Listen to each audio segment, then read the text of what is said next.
My dear students, आज बात करेंगे ली चिटेलियर प्रिंसिपल, जिसे सामान्यतः कहा जाता है ला सातेलिए नियम या ला सातेलिए सिद्धांत।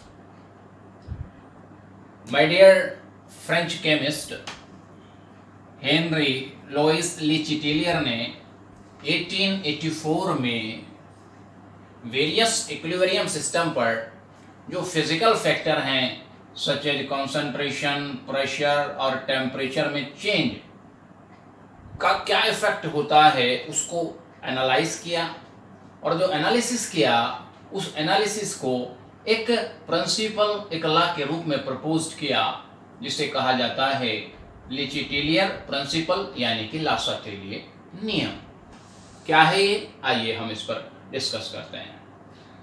वो कहता है if A system in equilibrium, यदि कोई सिस्टम साम्य की अवस्था में है, is disturbed by change in concentration, pressure और टेम्परेचर। यदि कोई सिस्टम इक्विलिब्रियम स्टेट में है, साम्य की अवस्था में है, और उसके फिजिकल फैक्टर्स जैसे कि कंसंट्रेशन, प्रेशर और टेम्परेचर में चेंज यानी कि परिवर्तन किया जाता है, तो क्या होता है?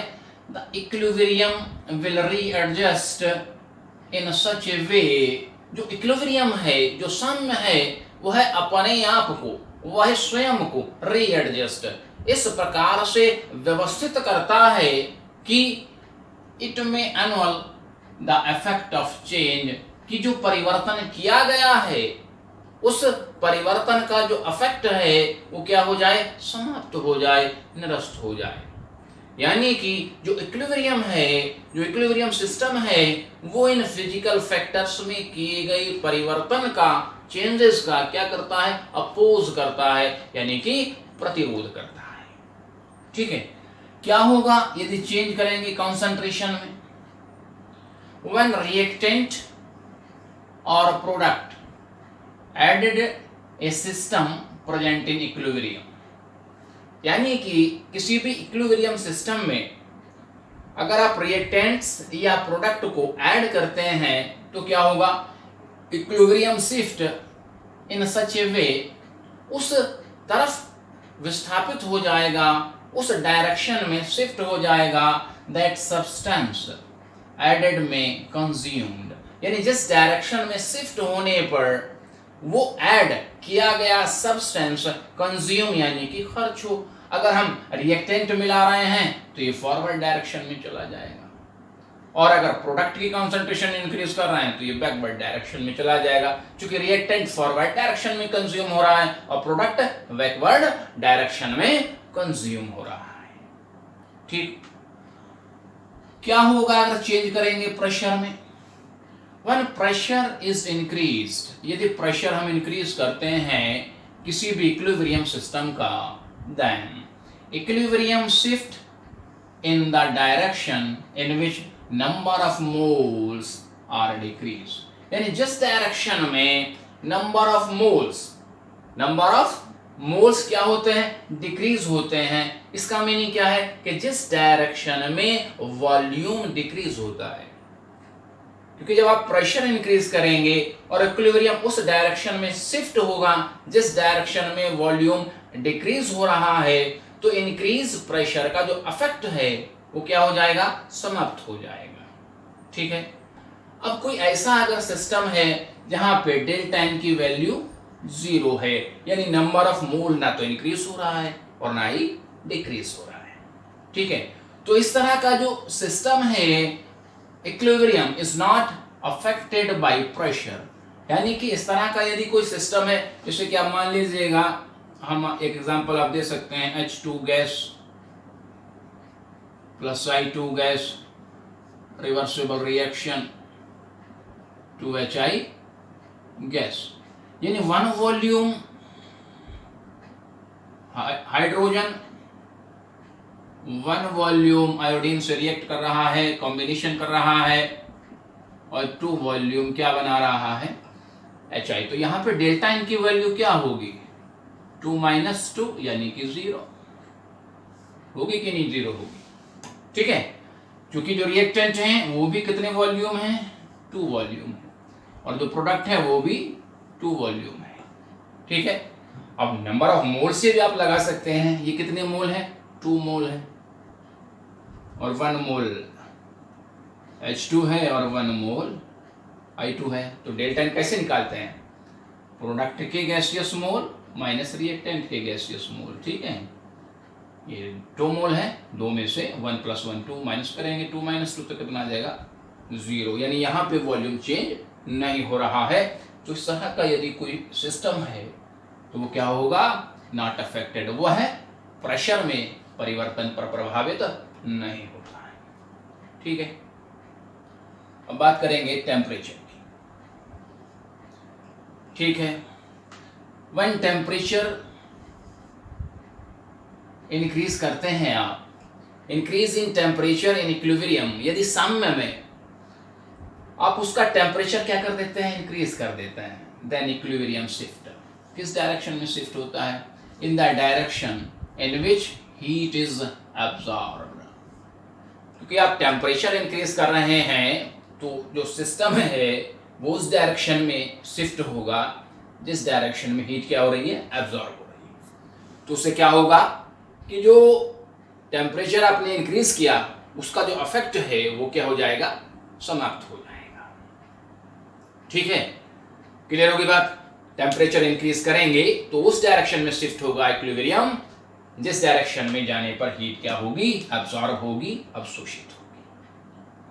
ठीक है, आइए एक एग्जाम्पल के माध्यम से इसको हम समझें। Formation of ammonia by Haber process, Haber विधि से अमोनिया का निर्माण का रिएक्शन मैंने लिखा है, N2 gas + 3H2 gas reversible reaction है, = 2NH3 गैस। डेल्टा H है -22.4 किलोकैलोरी। अगर डेल्टा H निगेटिव है तो इट मीन क्या है, रिएक्शन एक्सोथर्मिक है, यानी कि यहाँ पे एनर्जी रिलीज हो रही है। और डेल्टा H अगर पॉजिटिव है तो ये रिएक्शन कैसी होती है, एंडोथर्मिक है, यानी फॉरवर्ड डायरेक्शन में एनर्जी एब्जॉर्ब हो रही है। ठीक है, पहले भी हमने आपको बताया है। अब देखिएगा, formation of ammonia, 1 volume of nitrogen reacted with 3 volume of hydrogen and formed 2 volume of ammonia. Volume of reactant is 4 volume and volume of product is 2 volume. तो formation of ammonia is exothermic in nature, क्योंकि यहाँ पे energy release हो रही है। साथ ही क्या है, volume is decrease in forward direction. यहाँ पे आप देख रहे हैं कि फॉरवर्ड डायरेक्शन में जो वॉल्यूम है वो डिक्रीज हो गया है। रिएक्टेंट कितना है, 4 वॉल्यूम है, और प्रोडक्ट कितना है, 2 वॉल्यूम है, यानी कि 1 मोल 3 मोल, तो ये 4 मोल हो गया और ये 2 मोल हो गया। ठीक, क्या होगा जब हम टेम्परेचर, प्रेशर और कंसंट्रेशन में परिवर्तन करेंगे, चेंज करेंगे, चूंकि प्रोसेस कैसा है, एक्सोथर्मिक है। सो equilibrium is shift in backward direction when increase in temperature. अगर आप टेम्परेचर इंक्रीज कर रहे हैं तो इक्विलिब्रियम कौन सी डायरेक्शन में जाता है, जिस डायरेक्शन में जाने पर हीट क्या होती है, एब्जॉर्ब होती है। तो फॉरवर्ड डायरेक्शन में जाने पर तो रिलीज हो रही है, ठीक है, और बैकवर्ड डायरेक्शन में क्या हो रही है, एब्जॉर्ब हो रही है। तो टेम्परेचर अगर आप इंक्रीज करेंगे तो इक्विलिब्रियम बैकवर्ड डायरेक्शन में शिफ्ट हो जाएगा। क्लियर होगी बात। Equilibrium is shift in forward direction, क्योंकि फॉरवर्ड डायरेक्शन में जाने पर वॉल्यूम यानी नंबर ऑफ मोल्स डिक्रीज हो रहे हैं। तो equilibrium is shift in forward direction, equilibrium forward direction में शिफ्ट होगा विद इंक्रीज इन प्रेशर। यदि आप प्रेशर इंक्रीज करोगे तो ये फॉरवर्ड डायरेक्शन में शिफ्ट हो जाएगा, यानी कि formation of ammonia high pressure और लो टेम्परेचर पर अधिक होगा। ठीक हो गई बात। बात करेंगे change in concentration. When concentration of N2 और H2, यानी रिएक्टेंट में से किसी एक की कंसंट्रेशन आप क्या कर रहे हैं, इंक्रीज कर रहे हैं। ठीक है, तो equilibrium shift in forward direction, क्योंकि इस डायरेक्शन में जाने पे ये कंज्यूम होंगे। अगर आप कंसंट्रेशन इंक्रीज करते हैं NH3 की तो equilibrium shift in backward direction, क्योंकि बैकवर्ड डायरेक्शन में NH3 कंज्यूम होंगे। ठीक है, तो जो फेवरेबल कंडीशन है फॉर्मेशन ऑफ अमोनिया के लिए वो क्या होगी, लो टेम्परेचर, जो कि हाई टेम्परेचर पे बैकवर्ड डायरेक्शन में जाएगा, तो लो टेम्परेचर और हाई प्रेशर पे फॉरवर्ड डायरेक्शन में जाएगा। Low temperature and high pressure is a favourable condition for maximum yield of ammonia, यानी अमोनिया के अधिक उत्पादन के लिए टेम्परेचर लो होना चाहिए और प्रेशर कैसा होना चाहिए, हाई होना चाहिए। ठीक है, तो जो फेवरेबल टेम्परेचर और प्रेशर है 500 डिग्री सेंटीग्रेड टेम्परेचर होता है यहाँ पे और 200 एटमॉस्फेरिक प्रेशर होता है। ठीक, एक और एग्जांपल हम यहाँ पे ले रहे हैं, decomposition of PCl5, phosphorus pentachloride का थर्मल डिकम्पोजिशन, तापीय अपघटन। PCl5 after decomposition give PCl3 plus Cl2, delta H है प्लस 15.0 किलो कैलोरी। अब यहाँ पे डेल्टा H की वैल्यू क्या है, प्लस है।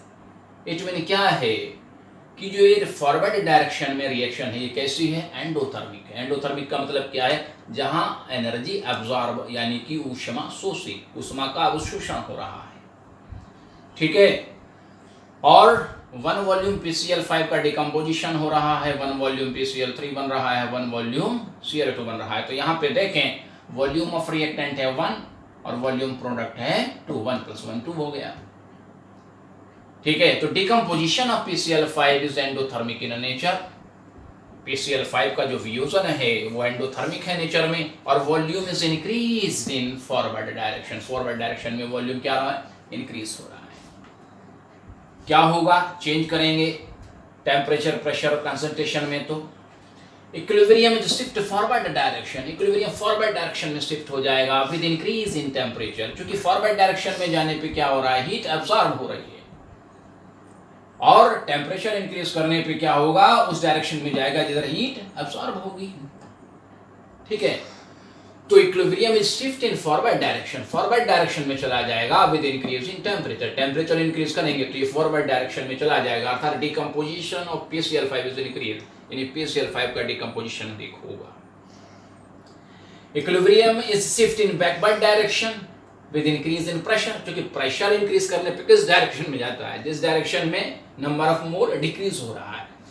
ये 1 मोल है और ये प्रोडक्ट 2 मोल है, तो बैकवर्ड डायरेक्शन में घट रहा है number of mole, backward direction में घट रहा है वॉल्यूम। तो क्या होगा कि जब आप प्रेशर इंक्रीज करेंगे तो इक्विलिब्रियम बैकवर्ड डायरेक्शन में शिफ्ट हो जाएगा। ठीक है, क्लियर होगी बात। When concentration of PCl5 is increased, यदि PCl5 का concentration आप increase करेंगे तो किस डायरेक्शन में कंज्यूम हो रहा है, फॉरवर्ड डायरेक्शन में, तो PCl5 का डिकम्पोजिशन बढ़ जाएगा और इक्विलिब्रियम फॉरवर्ड डायरेक्शन में शिफ्ट हो जाएगा।